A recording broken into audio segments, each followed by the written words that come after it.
We'll get started. There we go. Mute all.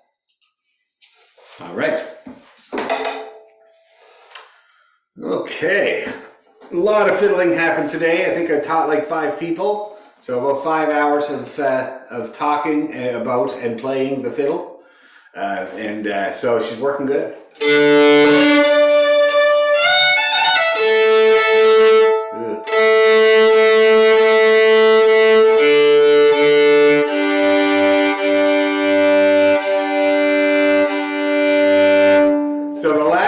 That I got at Heinel was too long.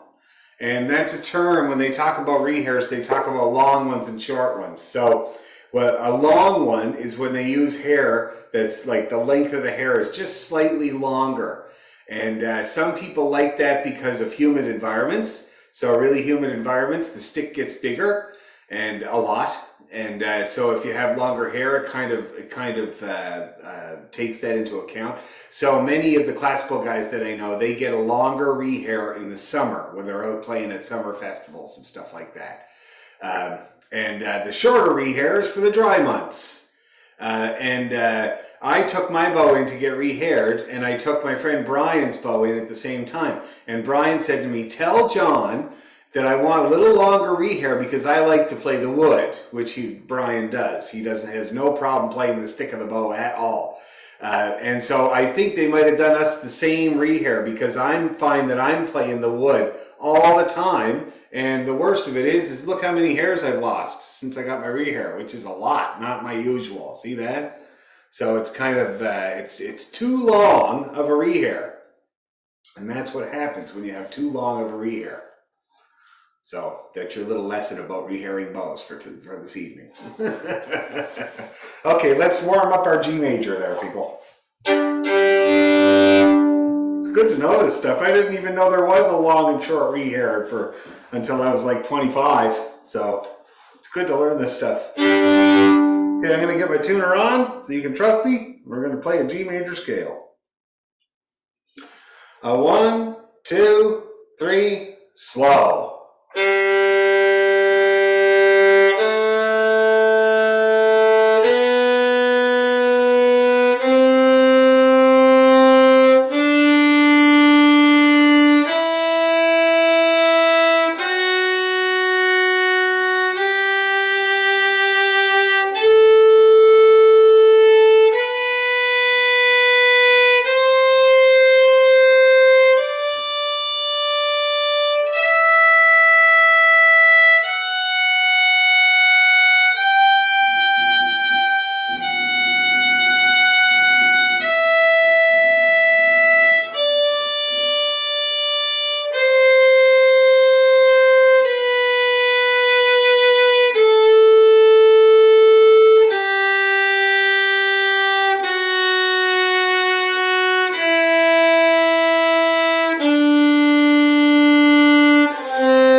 Ready, 2, 3, go.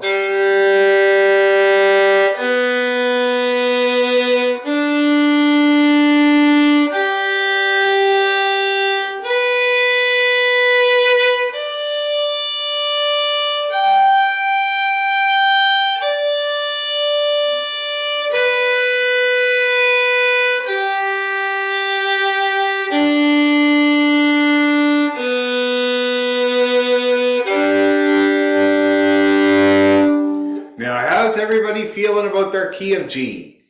Is it working okay for the most part?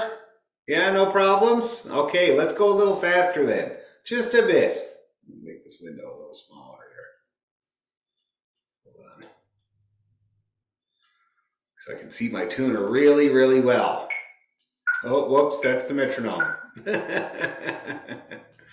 Okay, here we go. One more time, a bit faster. So it's going to be kind of like that, okay? 1, 2, 3, go.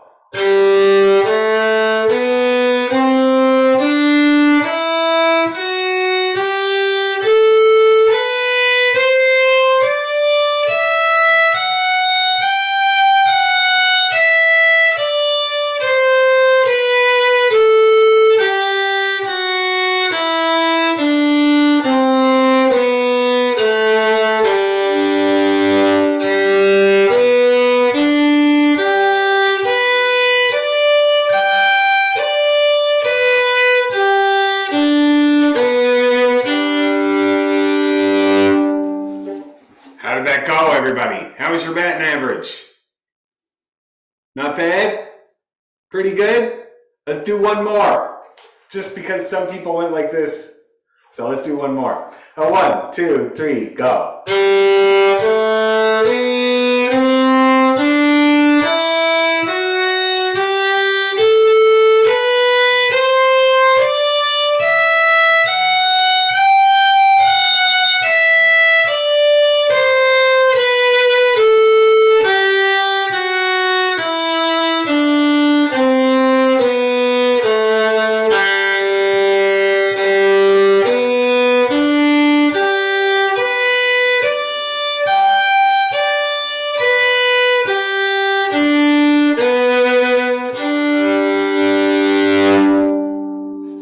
All right, good? Okay, A minor, the minor scale, the natural minor scale. So I don't know if you remember, but it sounds like this.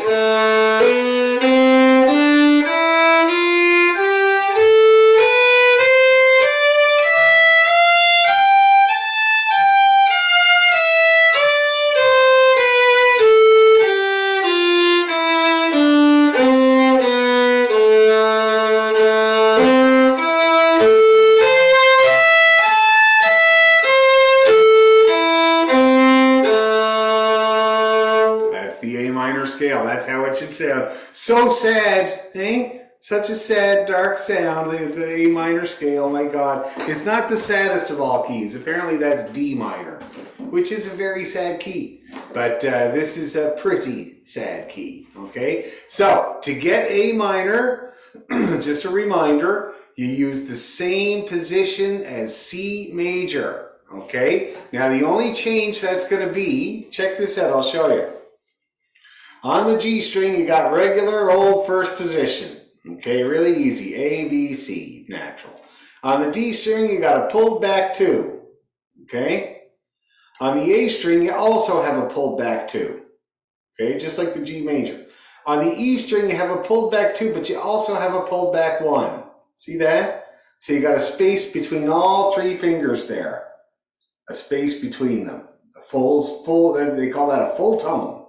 And that's the top of the scale, the 3. See that? So regular 3, low 2, low 1, regular 3, low 2, regular 1, regular 3, low 2, regular 1, and regular first position down here. Okay? That's how we do it. Let's give it a try. Here's your low A.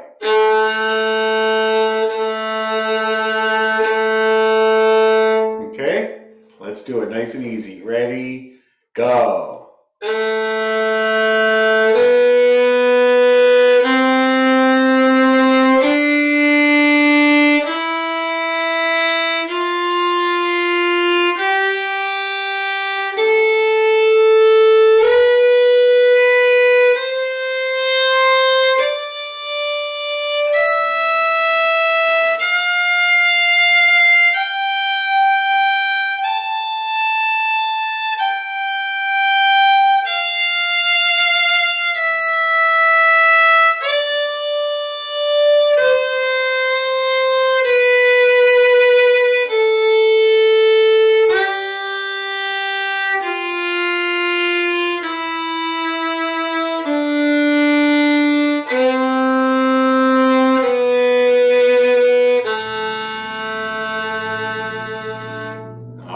How did everybody do?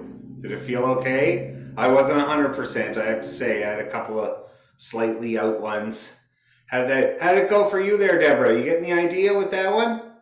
Okay, we'll have to do C major sometime too. When I talked about C major, it's because A minor and C major are relatives. And I think I've talked about this before, relative majors and minors. So that means they share the same key signature. C major and A minor both have no sharps or flats in the key signature. Just starts on a different note, and that's why you get a different scale, okay? Now, we've never done C major. It's a really good one to do. We should do it, but it's a tough one. Let me show you how it works on the fiddle. C major. So the low C, as you know, is on the G string. It's G3. And then you go up and you have to use the same positions as we just used. I'll show you. Watch my hand.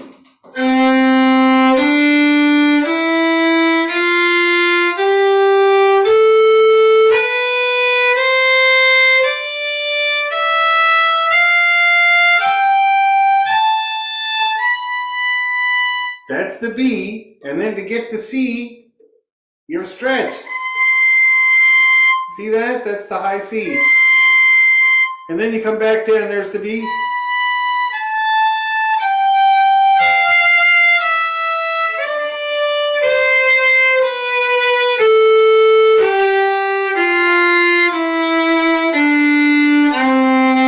And then the arpeggio. See that? So it's quite it's a really good key to practice, of course, because we don't get much practice at the natural notes because we mainly stay in the sharp keys, right? So like F natural is kind of a rare note for us. C natural is semi-rare, you know. So it's a really, really good one to practice just for that reason. But it is hard because you have to use the high position of the pinky. Now, one thing about the pinky is that it has 3 positions. So we got B flat. That's when the pinky is right next to the third finger. That's B flat, okay?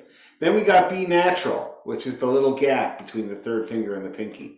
And then, since there's no black key between B and C on the piano, one more stretch gets you the C. You see that? Gets you the C natural.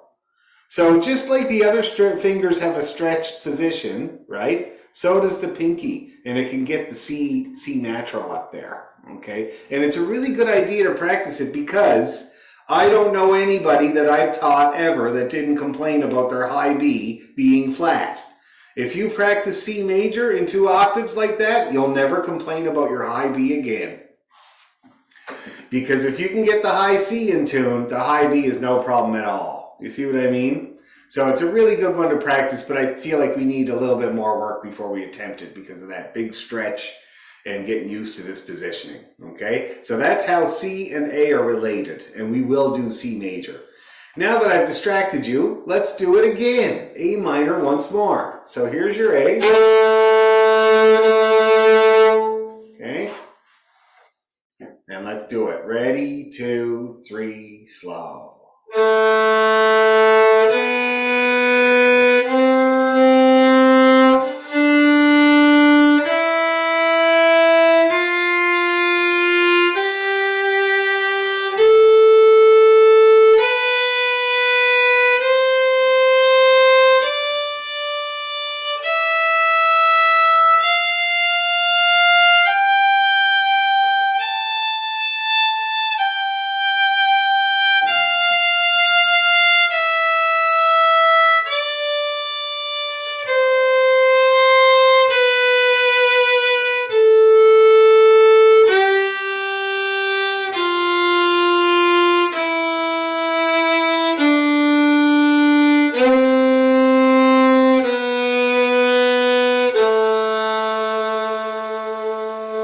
How's that feeling? Is it better? Okay, let's go a little quicker, slightly bit quicker.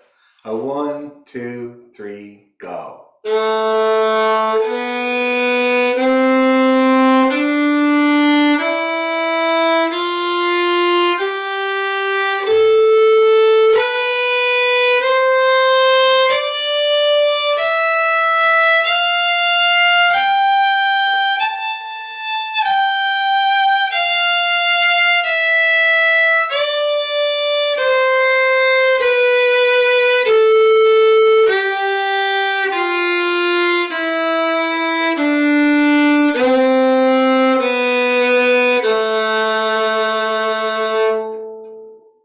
Feeling good? Great, let's do the arpeggio now. A, C, E, A, C, E. Ready, slow. A, C, E, A, C, E, high A, E, C, A.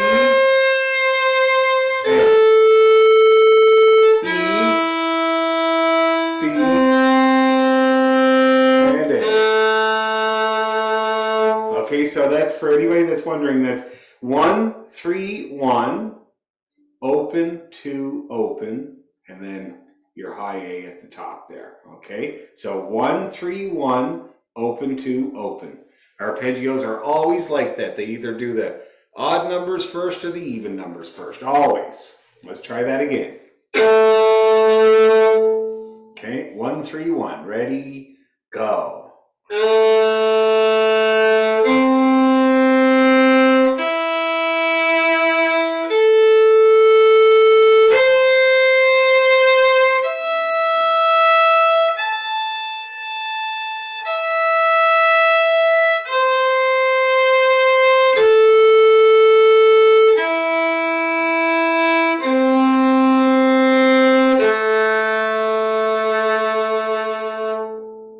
How'd it feel?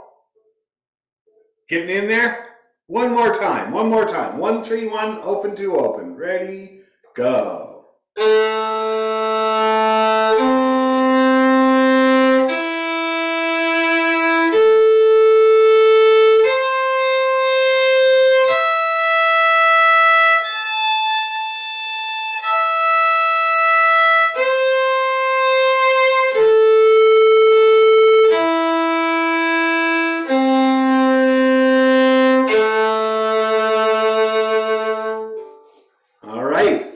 Doing good?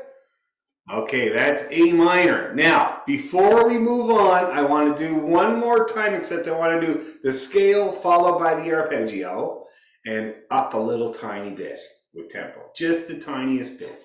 So like this. Whoa. Oh, and I got two. Hey, Heather.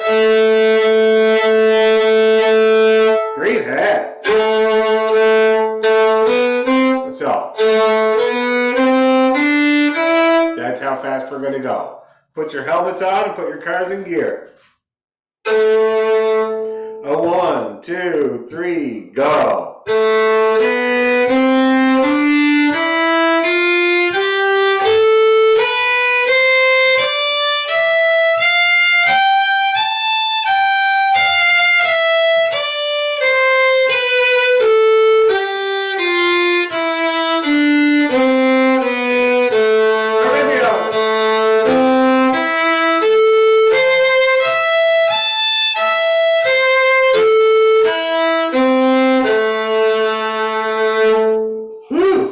Geez, what a key.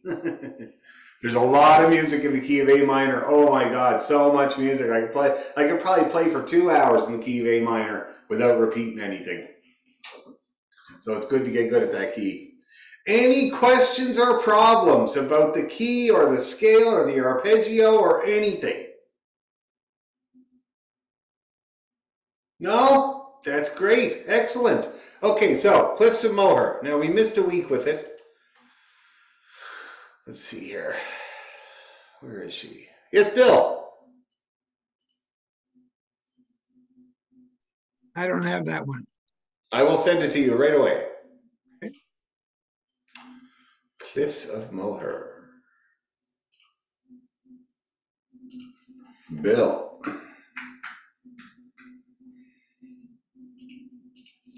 Cliffs.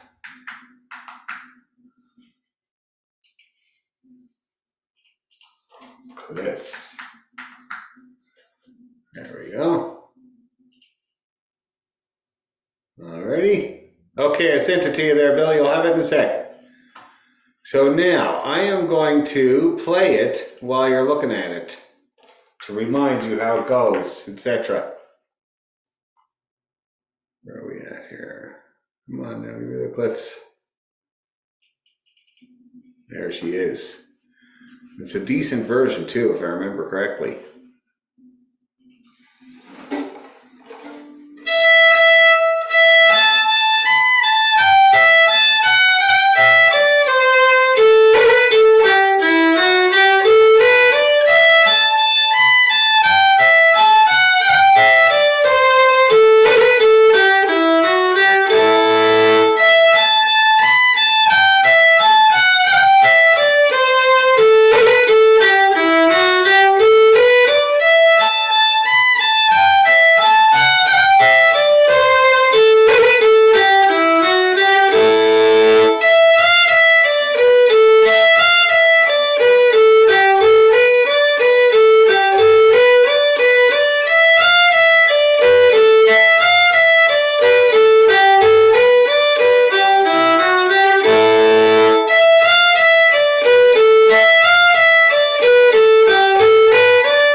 Great Irish tune.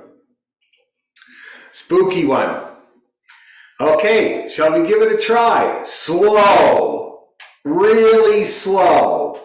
Deborah, you're going to have to put your helmet on and just keep firing at the enemy, man. Don't worry about it. I used to say keep firing at the Germans, but then I had a German in my class once. So now I just say the enemy, you know? Okay, let's do it. Very slow. 1, 2, 3, go, 2, 3.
Probably come back from the printer. Okay, now, Deborah, are you completely lost in the water? Do you need some numbers? I've never heard that tune before. So yeah, my printer is way off in another section of the house, so I'll go get that later. I'm just trying to commit it by ear right now. But if it goes one direction, it goes the other direction. So oh, okay. Why don't I put it up on my screen so you can at least see it while we're going here? Okay. That might help. Hi, Bill. Okay, so we got the Cliffs of Moher, which is here. Where is it? Cliffs. Right at the bottom for some reason. Okay, there we go. And I'll make her nice and big. Is that good? Yep. Okay, good. Let's do it again. And we're going to do it a couple of times now that everybody's here. Okay. Here we go. Slowly. 1, 2, 3, go. 2, 3.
Just going to check in with everybody. I like the look of everybody's bows there. It was looking pretty good. How's everybody feeling about that so far? Any problems at all? I'm here to help, and I love to hear about problems. I got 2 kids, so I'm really used to it. Not a problem, Dan, but the question, there are only 4, I think there's 4 of the Fs that we play as naturals in there. Okay. That's right, yes. Good point there. We talked about that last time. So in the first bar of every line of the second part are F naturals, and the second bar as well. Okay, they're F naturals there. Okay. I know the session.org, they write things out in weird ways, and certainly there are some F sharps that nothing is ever truly minor in our music. I can't think of one tune that's actually in the natural minor scale. It's always some kind of a modification. I think this one is Mixolydian. So A minor with an F sharp, but then in the second part we do F naturals. Okay? That's basically how that works. Good point there, Elaine. Yes, Astrid, you had a question? I find that when I was playing with everybody here in the group, I was actually getting my A's into tune. I would slip right into them automatically, and my C sharps and my Fs and my F sharps, the hard ones. And when I practice on my own, I find it really tough because I don't have that F sharp sound or C sharp sound. Is there any way of, I don't know, improving that? Or yes, there is. Yeah, that's a really good question. So there's a few things you can do, and it depends on the way that you like to listen to work with it. So you are right with the ear. So that's still the best way, even after all these years in technology and advances and stuff. Still, the best way to work on your intonation is to hear the note and match the note with your finger. See that? Now, I was lucky when I was growing up because I had my mother, who played almost every note we played, me and Marty. She played on the piano, you know? And because the piano was always there when we were working on the fiddle, always. And so she'd play the note on the piano and she would say, "Is that right?" And she'd get us to match using our ear, all the time. And it's still the best way. I find the best results happen that way for sure. But of course, if you're on your own, you don't have that. So, first of all, with the scale work, you can go on my YouTube channel. All the scales are there. I'm playing them with a tuner, okay? Yeah, they're there. I think the A minor's there. I'll double check. I'll make sure it's there. But G is there, and D is there, and A major, 2 octaves, and the arpeggios. They're all on there. okay, that's on the YouTube, right? Yep, Dan McDonald Fiddle Teacher. So that's one way to do it. And like I said, when I recorded them, I did it with a tuner, so that it can be bang on the money, so you don't have to wonder. And if you don't trust me, you can put your tuner on to see if I'm right. I will withstand scrutiny. Okay. Yeah, so that's one way to do it. But if you're talking about sort of in general, there's a few things that people do. Now, there's an app called Tonal Energy, TE Tuner. And it's what my wife uses. It's her main tuner. It's very complicated looking, and I don't recommend it for most kind of beginners because even just the home screen has like 4 metrics on it, you know? But it has this one function that's really useful where it hears what note you're playing and it plays it for you, or what note you're trying to play, I should say. And it plays it for you. And some people I've worked with got along really well using that tuner with an earbud in one ear. And Elaine is one of them. Remember that, Elaine? Do you still use that? Not so much anymore, no. But you found it useful? Yeah, I did, yeah. And in the beginning stages when I was first doing scales and that, yeah, I did them all the time with that on. With that on, yeah. It's really, really good. And although it's a very complicated looking tuner, it's the only one that I know that has that function, okay? So that's a really good way to do it. The other thing is drones. Now, I don't know, like it depends on the person. Not everybody has worked with drones before, but let me give you an example. So on the Tunable app, you can play drones. So there's a little piano at the bottom of the screen, and you can press the sustain button, and you can play a note. So I'm going to play an A minor arpeggio. So A, C, and E. Now I can do my scale.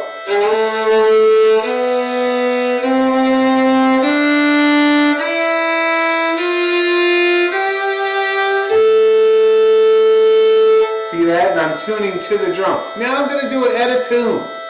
You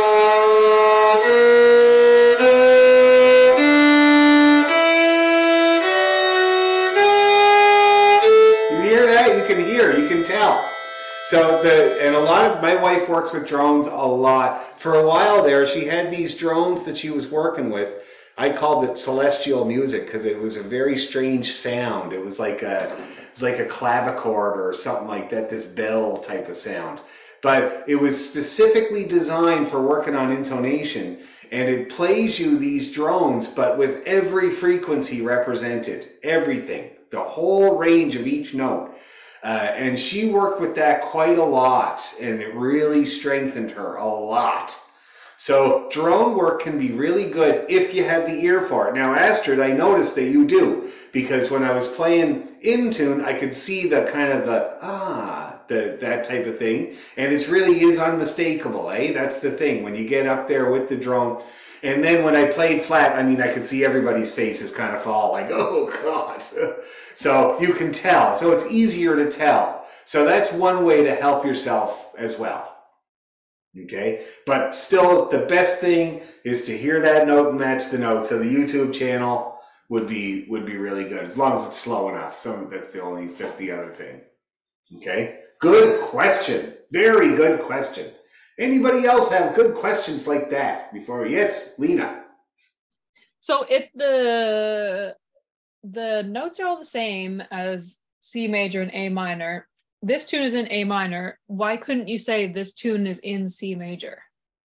Because major keys are happy. Let me show you. Here's C major.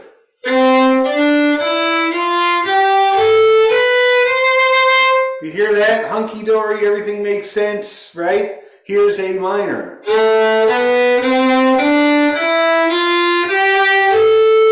Sad. You not getting that?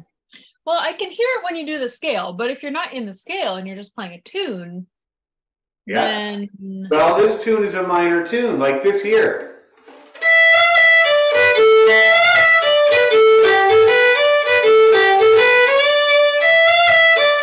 Here I'm going to do it as if it was major, A major.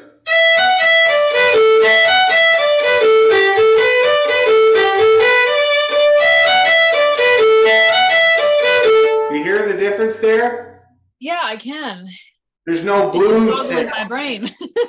It's a weird thing. The relative major and minor is a weird thing. It took me a long time to kind of get my head around it, but the difference between major and minor is just that sound, just the sad sound, you know, the bluesy sound as compared to the major sound. You see what I mean by that? Mm-hmm. That's all that is. Now, you make a really good point, because sometimes when you look at a tune on the paper, it's hard to tell what key it's in, because it could be either one. So you look at a tune and there's nothing in the key signature, no sharps or flats. You're like, okay, it could be C major or it could be A minor, right? So then you have to look a little bit further. For me, I always look at the first and last note. That was the trick that my dad taught me. Look, take a look at the last note. And when I mean the last note, I don't mean the pickup note for repeating again. I mean the last note. Is it an A or is it a C? See that? And in this tune, you can see it follows. It's an A. It's a low A, right? The last note of the tune. Mm-hmm. So that would tell me, I'd be looking at the key signatures like A's everywhere. And the last note is an A. And so that's how I would put that together to be an A minor. See what I mean? Mm-hmm. It's a lot more confusing with our music than it is for, say, classical music, because our music is written, a lot of it is written before these major and minor rules came along, which was 1300s. So you never know what you're going to get. with classical music, it's always just spelled out. You never have to wonder if the key signature tells you everything. You know what I mean? So it's a little bit harder for us. So that makes us better musicians. Does that answer your question, kind of? Yeah, kind of. Kind of? Okay. But the whole point, yeah. What were you going to say? The follow-up would be, why does it matter if it's A minor or C major? Like, if you look at the tune and all the notes are the same, then who cares which one? It's just the sound of it. That's all it is. And the only reason, like, if you're a soloist playing the tune, you really don't care. It doesn't really matter. But if you're telling your guitar player what key it's in to back you, you don't want him playing C major chords because it's got this kind of happy.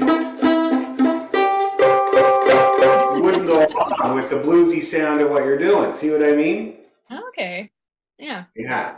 So when you're playing on your own, it doesn't matter. It could be any key at all. It doesn't really matter. But as soon as you're playing with somebody, it becomes important. Okay. That makes sense. Okay. Yeah, good. Anybody else have great questions like that? Man, I love those. I gotta say, my wife does a better job of answering those theory type questions than me, though. I have to say, she does have a couple of degrees, and she taught theory in university. So, there you go. Okay, shall we try it again? Let's do it. I'll share my screen once more. There she is. Get rid of this thing. Everybody see that all right? Good, let's do it.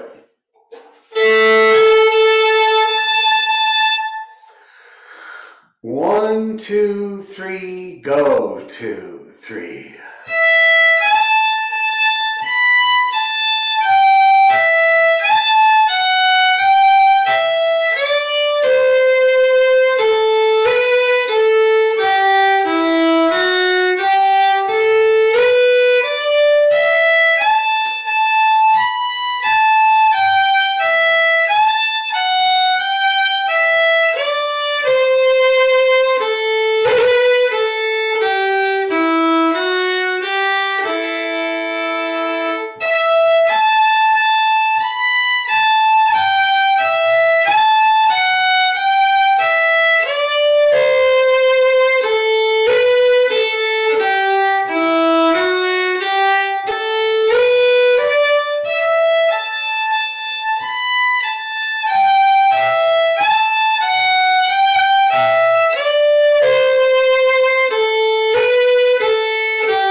Love this tune. Been playing it a long time.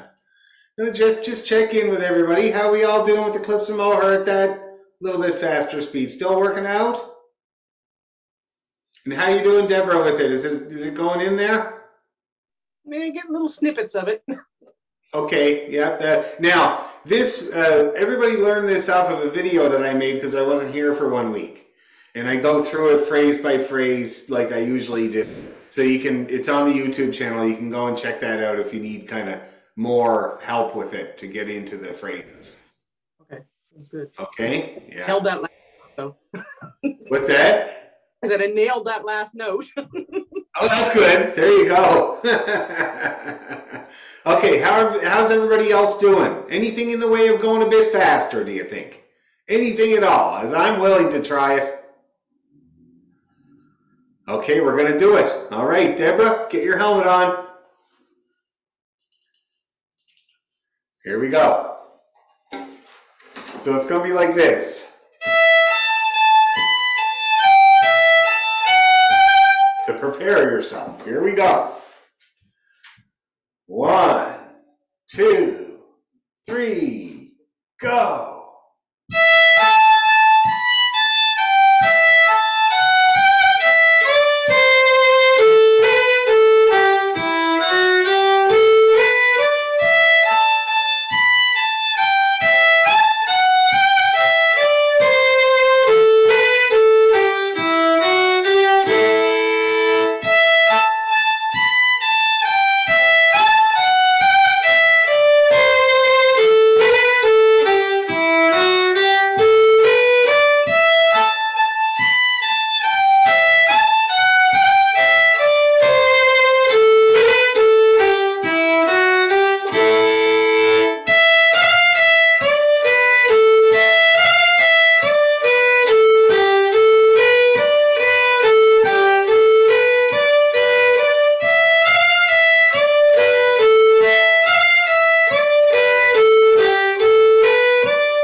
did we do with that faster tempo?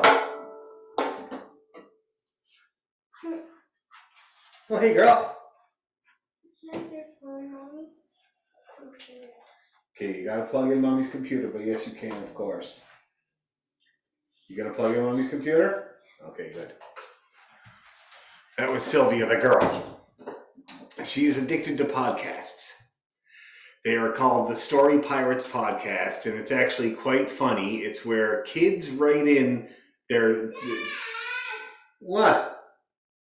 Getting mad at me now for telling you about it. But kids write in with their story ideas, and actual professional actors and singers and musicians make songs out of the stories like it was a musical and put together the play and act it out for the kids. Like it's actually quite hilarious, and even for adults, because they'll take anything, like any story that a kid writes, and they'll make it into a whole production. It's quite good, quite funny, but anyway, it's what she listens to all the time. You know, she's very much into the musical theater thing. She did it at summer camp last summer. They did Shrek the musical, and she still sings all the songs from Shrek the musical. And she's in the choir this year, the Young Voices Toronto, and their concert is next weekend. So it's all pretty cool. Anyway, so anybody have any problems at that higher speed? No? Okay, keep working on it like that, because we'll get it up and up and up in the tempo. Now, while we're on jigs, I noticed that we have this page that has the Kesh and what's the other one on that's on it? Kesh. Yeah, the jig set, it says. And that's the Kesh jig and John Allen's jig. That's right. And I wonder if we should play those. I was working with somebody today that was playing John Allen's jig. And it'd be great to put together the whole set. Now, have you ever heard of John Allen's jig, Deborah? You have? Okay, good. Did you do it with us? Oh, good. Okay. So it would be really great to play, I think it's the Kesh is first in the set, I think. So if we did that, and then, just let me make sure, I can't remember now. Okay, yeah, Kesh first and then John Allen's, and then we could go into the Cliffs of Moher. I think it'd be pretty cool. What did you do to the sound on your phone? Oh, here, it's the Bluetooth. I've got to turn the Bluetooth off. Hold on here. There. Thank you. No problem. Love you. Okay. So anyway, so going from John Allen's jig into the Cliffs of Moher would be pretty cool. Let me just show you.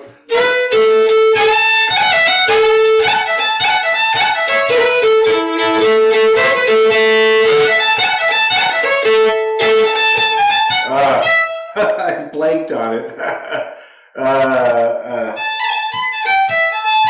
Okay, let me do it again. So we got...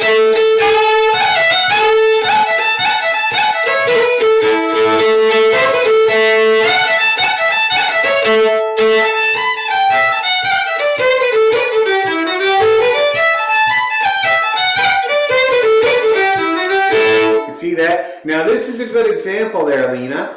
John Allen's jig is in A major, right? And then you switch to the Cliffs and it's A minor. Did you hear the big change there? The big change in tonality? Yeah. So that's really the difference between major and minor. You know, major keys are where the sun comes out, right? Minor keys are where it's cloudy and you don't want to go outside. So anyway, let's practice the Kesh and John Allen's. And we're going to do it as a set. So we're going to do the both tunes together. So that means when we finish the Kesh,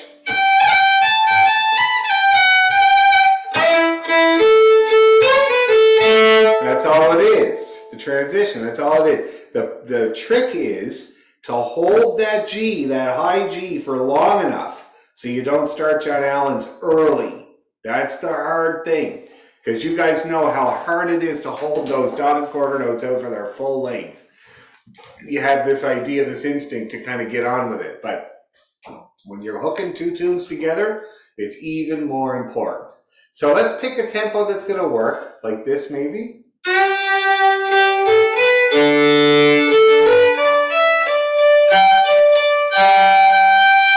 that'll work, eh? And we'll do them. Let's do them 2 times each. Okay. So Kesh jig times 2, John Allen's jig times 2. Let's do it and see what happens.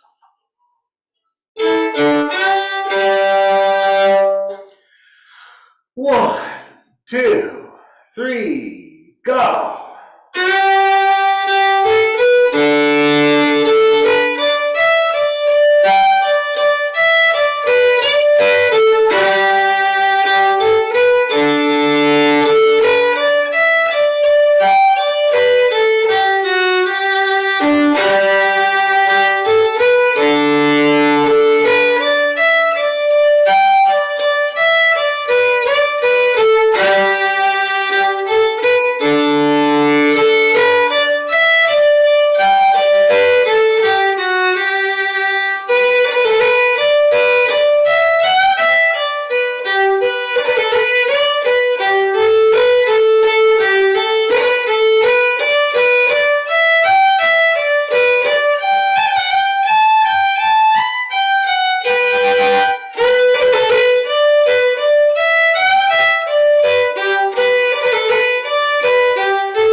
All right. How's everybody feeling? Tell me about your problems. And fiddle related. Bill, do you need music? Yeah? Oh, you're muted. Didn't have John Allen's chair. Okay, I'll send it to you now. I got it somewhere, but Yeah, I understand. You don't need to look for anything anymore in this world, Bill. Few flicks of a button and you got it.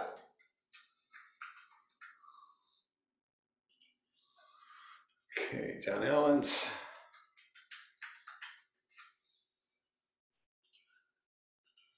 Alrighty. And off it goes. Okay, you should have it now there, Bill. Okay, now of course, I'm interested in doing them faster. So I would like to know if there's anything that anybody thinks is going to get in the way of going a bit faster. Now is your chance to talk to me about it. Anyone? Yes, Steven.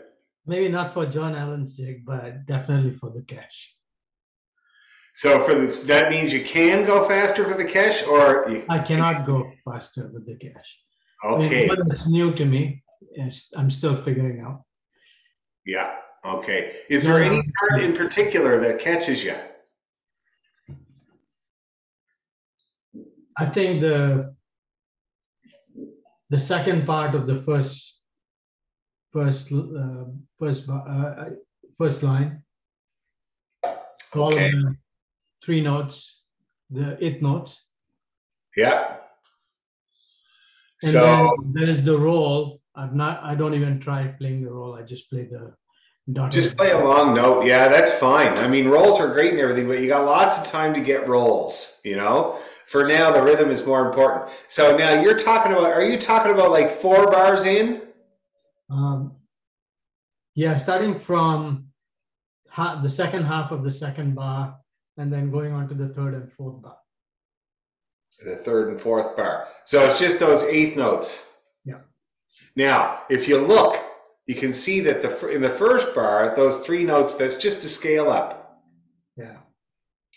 In the second bar, those 3 notes, it's almost a scale up. It skips the 2. Yeah. See how that works there? Okay, so keep that in mind. Now, let's drill those for Stephen here. Let's drill those, just those first couple of bars. Let's do it like 5 or 6 times, okay? Just to get that, it'll help everybody. So the first 2 bars of the catch, we're gonna do it a whole bunch of times. Nice and easy. Ready to go.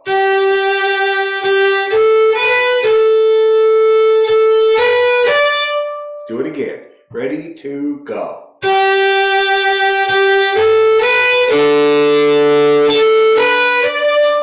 Looking good. Do it again. Ready to go.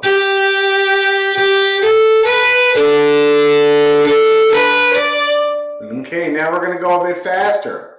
Ready to go.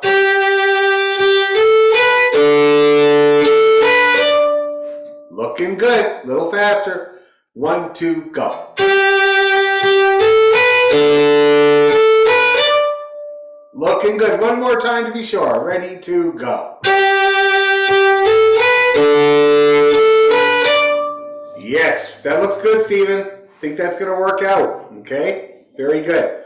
Anybody else have any bits you think are going to trip you up when we try to go faster that we can work on? I am here to help. No? Okay, let's give it a go then. So let's try it about like this now.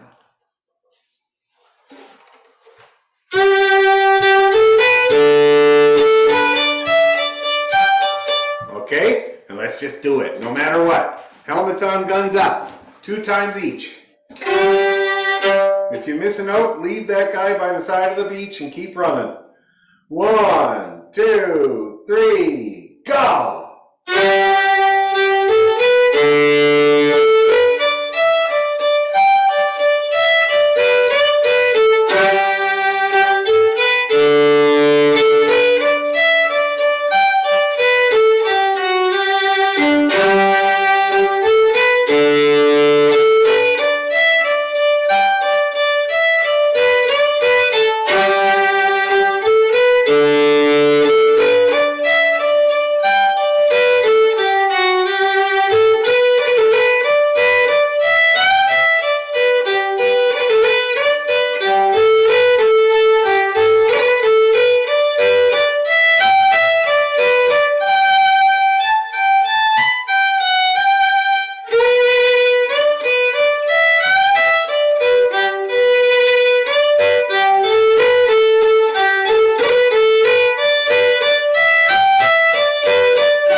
everybody? Now, did you get in on some of the cash, Stephen? Good. That's great. How's everybody else's experience? Did it go okay? Well, that's just great. Right on. How are you doing, Astrid? Because this is new to you, too.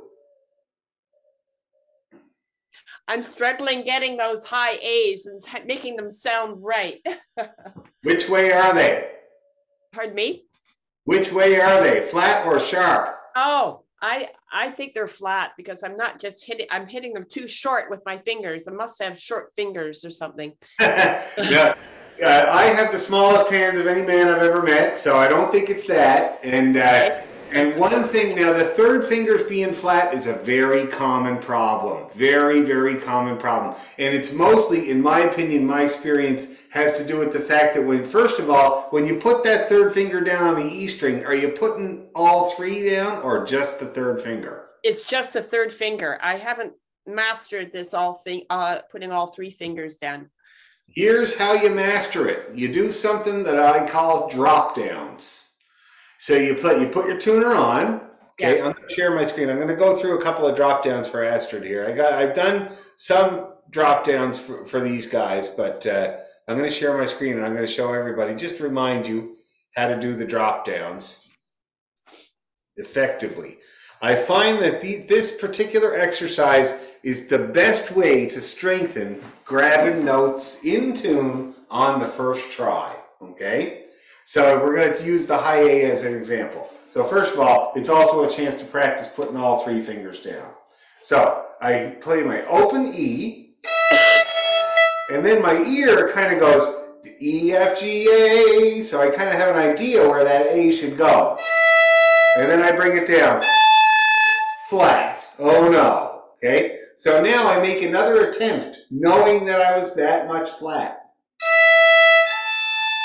Oh, I got it in tune that time on the first try. See that? Because of the previous try. Now I'm going to try to do it exactly the same way 3 or 4 more times.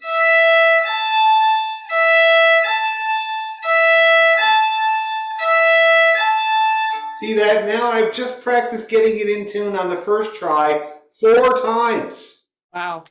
Yeah. And that is really valuable. Me and the wife talk about this all the time, how when you're practicing, you don't get a chance to play things right very much. You know, you're making stabs at it, many failed attempts, and you might get 2 or 3 successful times. So this is a way to maximize on that. Because intonation is a 2-part process. First, you teach the ear what the notes should sound like when they're in tune. Then you teach the hand what it feels like to be in tune. You see that? And when the 8th notes are flying and you're trying to play all these tunes, the feel of it is what really does the most job, okay? The other reason that we put all 3 fingers down is because you're more likely to get it in tune if you put all 3 fingers down.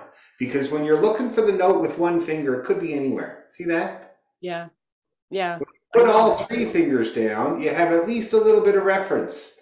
And you concentrate on making sure that gap is big between 1 and 2. Yep. And you'll most likely get it right the first or the second try. Okay? Sounds good. Yeah, that's how you practice. And you can do it on any finger and any string. And it's always from the open.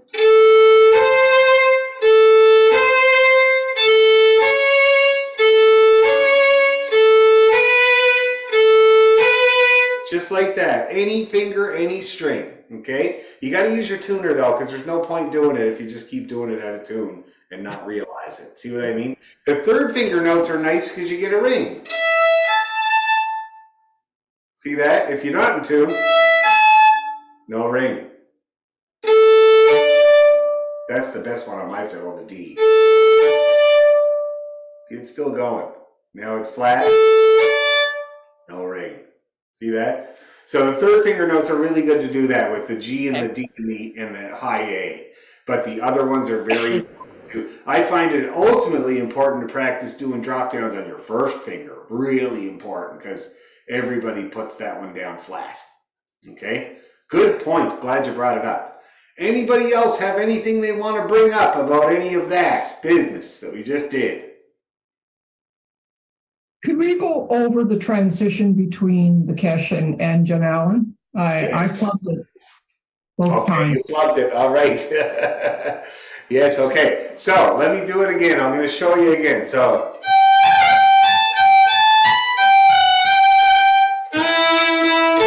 That's it. Okay, that's all it is. I'll do it again.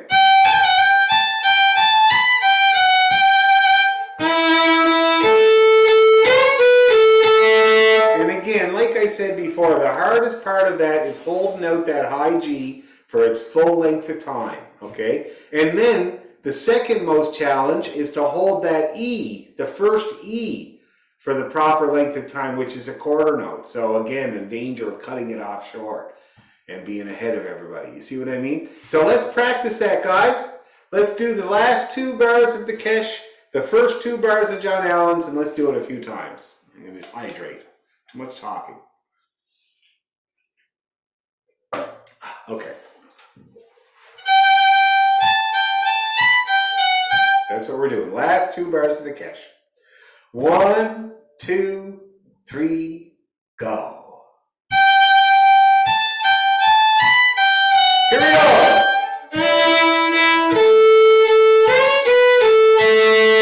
Let's do it again. Ready, go. There we go. Now, one more time, same thing. Ready to go.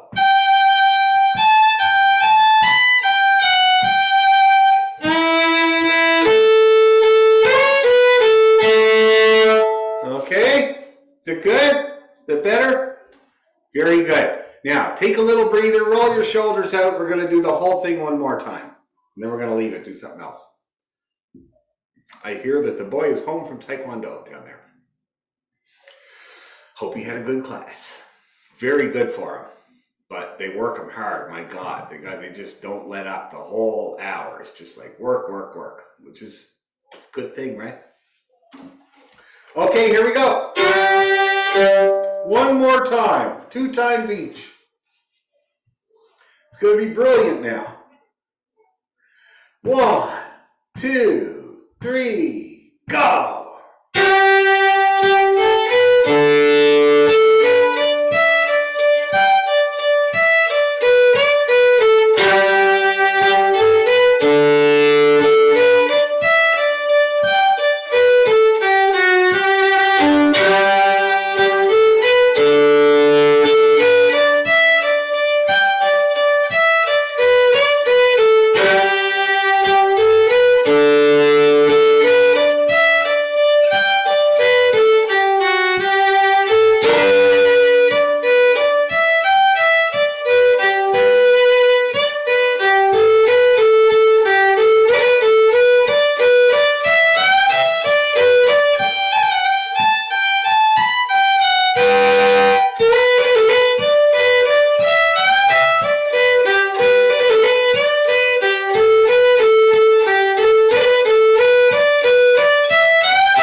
great. I'd like to get it faster, but I'll let you guys practice it to get it faster. All right? Any problems or questions or concerns or complaints? No? Well, that's wonderful. Okay, now let's see what else we got here on our list of things that we're doing. I'm going to look at Lena's handy little hard drive here. Share with me.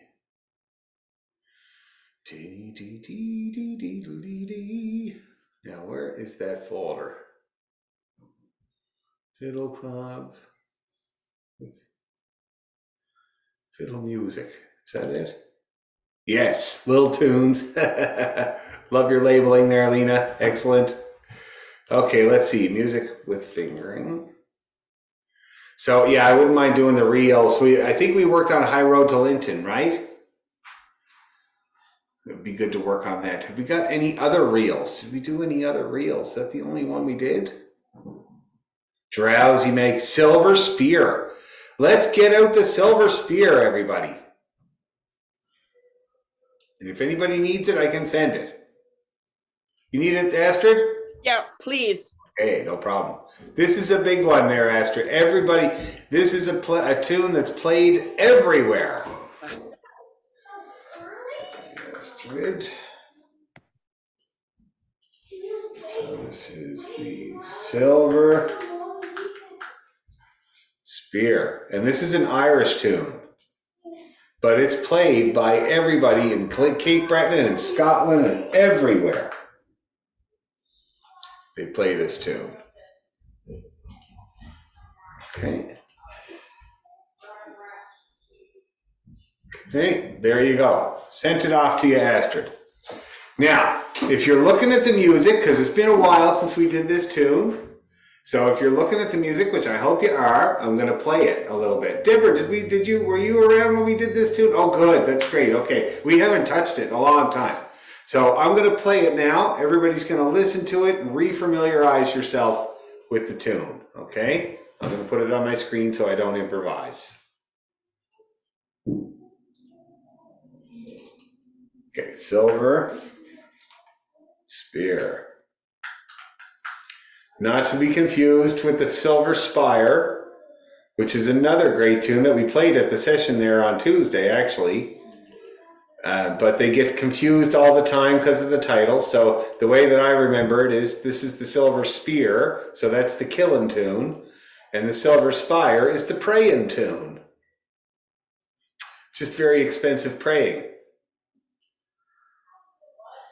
Okay. So I'm going to play it now, and everybody can kind of watch as I do it.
Tune. Okay, shall we try playing it? We're just going to go slow and just kind of read it for those that need to read it. I'm going to get it up on Sandy's book so I can look at you all while we're playing. That's what I do. I stare at you all while we're playing these tunes. Look at the bows, look at the fingers. Do my best to try to glean if you're getting it or not with no sound. Silver Spear, 73. But you know, the Zoom thing, like it's a drag because I can't hear you and stuff like that, but I've started teaching in person again, and I have one lady that comes to me every Thursday morning, and I was working with her today, and my old tendencies of being a hired gun were coming straight back. So she was playing a tune, and I was playing it with her, and I was slowing down a little bit, letting her catch up, and all that kind of, and speeding up a little bit with her, you know, all that kind of blending thing, which does no good for you guys at all. It doesn't do any good at all. Makes you think you have it, you know? And also with the intonation, I found it hard also, because it's been a while, to play in tune when somebody with me is playing out of tune, because that's my job as a hired gun. If I go into a bar and I'm playing with a singer and he's flat as piss on a plate, I have to be flat as piss on a plate too. Because if I don't, then the whole thing is just, it goes right out the window. You know what I mean? So that's why I find it so good with the Zoom, because I cannot do that. I cannot match you. I have to give you the truth, and you have to speak the truth if you want to feel the truth. That's it. You know? Anyway, there you go. So that's my spiel about Zoom. Okay, Silver Spear, very slowly, bringing it back from the depths of the past. Key of D, very forgiving key for the fiddle. Let's give it a go.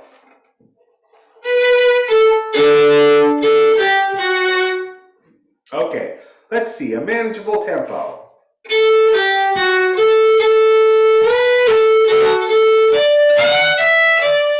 Is that going to work? I think that'll work to start with. 1, 2, 3, go!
are we doing with the silver spear? Is it coming back?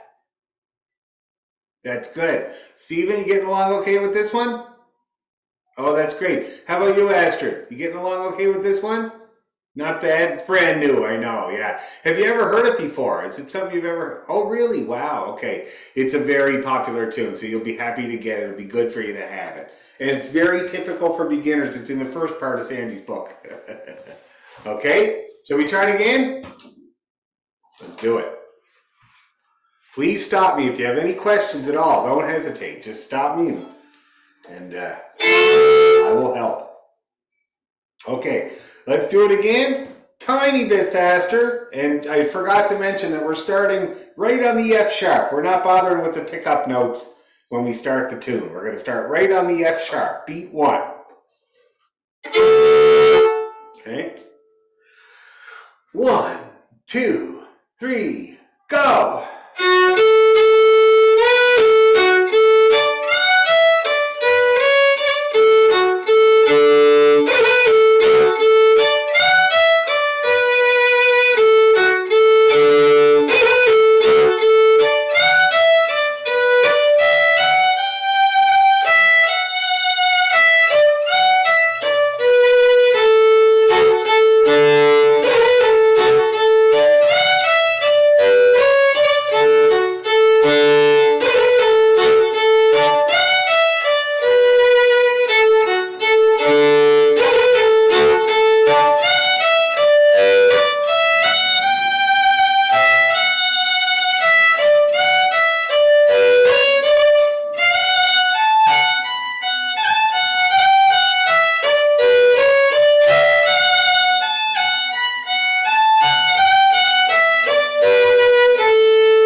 Pretty good, everybody. Feeling all right?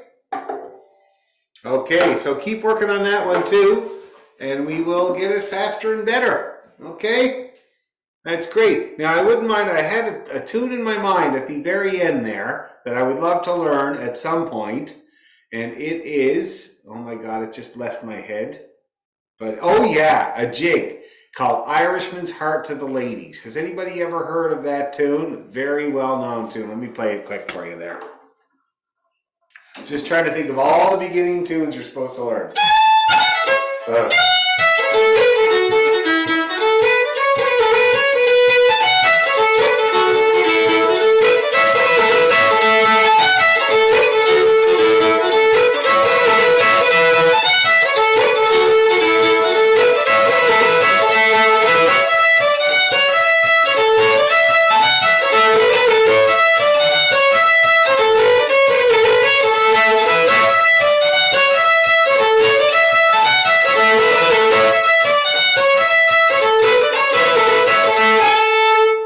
great old tune, Irishman's Heart to the Ladies, yeah. And it's one of the ones you're supposed to learn, so I think we'll take a look at that in the future. Okay, everybody?